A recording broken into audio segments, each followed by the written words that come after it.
Anchor मुरीद अब्बास कत्ल case में अहम पेशरफ्त। आतिफ जमान के खिलाफ अब कत्ल के साथ साथ दहशत गर्दी फैलाने का मुकदमा भी चलेगा। कराची की अदालत ने केस इंसदाद दहशत गर्दी की अदालत में मुंतकिल करने की मंजूरी दे दी। पुलिस ने मुरीद अब्बास और उनके बिजनेस पार्टनर खिजर हयात के कत्ल में इंसदाद दहशत गर्दी की दफात शामिल की थी, लेकिन मुरीद अब्बास की बेवा ज़ारा अब्बास तहकीकात से मुतमईन नहीं। वजह क्या है और इन्वेस्टिगेशन कहां तक पहुंची है, ये भी बताएंगे। अभी यकीन टीवी के व्यूअर्स को अदालती कार्रवाई से अपडेट कर दें।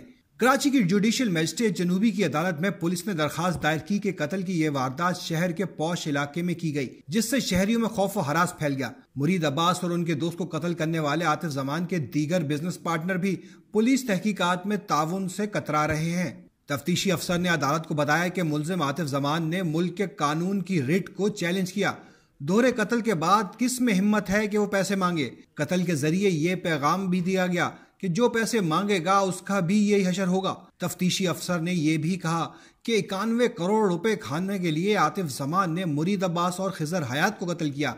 खौफ की वजह से 3-4 सरमायाकारों के अलावा कोई सरमायाकार सामने ही नहीं आ रहा। मुलजिम आतिफ जमान के वकील ने मुकदमे में इंसदाद दहशत गर्दी की दफात शामिल करने की मुखालफत की। उन्होंने कहा कि मुरीद अब्बास, खिजर हयात और मुलजिम आतिफ के दरमियान लेन देन का तनाजा था। जाती तनाजात के केसेस में इंसदाद दहशत गर्दी की दफात शामिल नहीं की जा सकती। उन्होंने कहा कि केस सेशन अदालत से ADC कोर्ट भेजा गया तो आतिफ जमान फैसले को चैलेंज करेगा। समाअत के दौरान मुद्दई मुकदमा ज़ारा अब्बास के वकील आमिर नवाज वड़ाइच ने तहरीरी दलाइल जमा कराए। कराची की अदालत ने फ्रीकैन के दलाइल सुनने के बाद मुरीद अब्बास कत्ल केस इंसदाद दहशत गर्दी अदालत मुंतकिल करने की इजाजत दे दी। मुलजिम आतिफ जमान के खिलाफ मुकदमा अब इंसदाद दहशत गर्दी की अदालत में चलाया जाएगा। आतिफ जमान ने गिरफ्तारी के बाद जो पुलिस को बयान दिया वो उससे मुनहरिफ हो गया है और कहा है कि वो अपना बयान वकील की मदद से तहरीरी तौर पर दायर करेगा।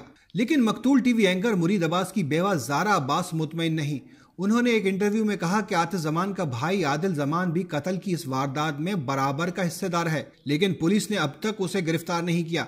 वो कई रोज कराची में ही रहा और फिर बालाकोट चला गया। जब तक आदिल जमान को भी गिरफ्तार नहीं किया जाता, तहकीकात मुकम्मल होने का तसव्वुर ही मुमकिन नहीं। उन्होंने ये भी शिकवा किया कि रकम के बारे में गलत आदाद और शुमार फैलाए जा रहे हैं और बात 300 करोड़ तक जा पहुंची है, जो दुरुस्त नहीं। मुरीद अब्बास और उनकी सरमायाकारी करोड़ों में नहीं। जिन लोगों की इस कारोबार में रकम लगी है वो सब चाहते हैं कि किसी तरह उन्हें रकम वापस मिल जाए। इस सिलसिले में वो दरखास्त दायर करने का इरादा रखते हैं। पुलिस इन्वेस्टिगेशन के दौरान मुलजिम आतिफ जमान ने पुलिस को बयान दिया था कि वो टायरों का कारोबार करता था और उसमें मुख्तलिफ लोगों ने सरमायाकारी की थी, जिस पर वो उन्हें 10 से 15% मुनाफा देता था। पुलिस का कहना है मकतूल मुरीद अब्बास ने 10 से 11 करोड़ रुपए की सरमायाकारी कर रखी थी। इब्तिदा में 10 लाख रुपए दिए थे। इस बिजनेस में मकतूल का हिस्सा बढ़ते बढ़ते 10-11 करोड़ रुपए तक पहुंच गया था। उमर रेहान का कहना था कि उन्होंने 7 करोड़ रुपए की इन्वेस्टमेंट कर रखी थी।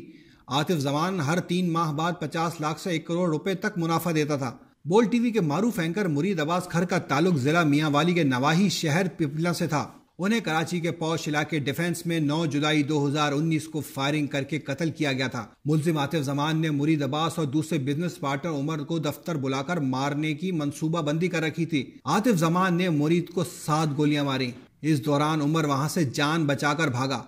आतिफ ने उमर पर भी फायरिंग की, लेकिन वो बच निकला। मुरीद को कत्ल करने के बाद आतिफ ने होटल पर पहुंचकर खिजर हयात को भी फायरिंग करके मौत के घाट उतार दिया था।